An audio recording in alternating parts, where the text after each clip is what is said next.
मुंबई महामार्गावर burning the truck, नगाव देवबाने फाट्याजवळ ट्रक कॅबिन जळून खाक, तर चालकासह सहकारी जखमी.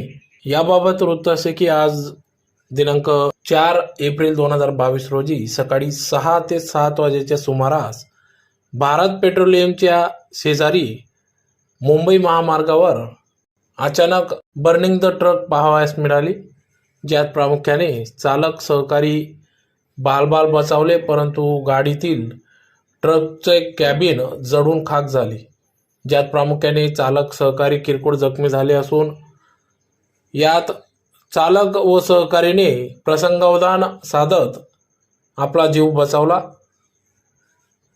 परंतु ट्रकचे कॅबिन जळून खाक झाले. सदर या घटनेची माहिती मिळताच चालत्या ट्रकला अचानक आग लागल्याने सदर घटना वाहतूक प्रवाशांना बर्निंग द ट्रक पाहावयास मिळाली, ज्यात प्रामुख्याने सदर कॅबिनची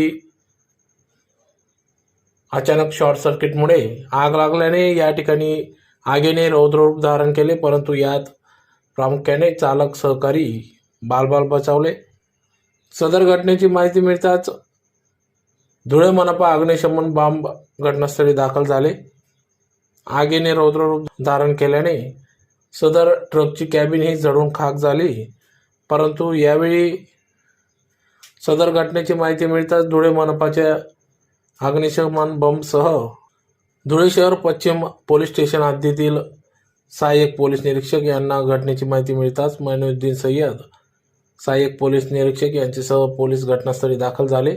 त्याचबरोबर अग्निशमन दलाचे राहुल पाटील, फायरमन श्याम कानडे पैलवान, मनोज सरगर, कुणाल ठाकूर अग्निशमन पथकाने सदर आग आटोक्यात आणली.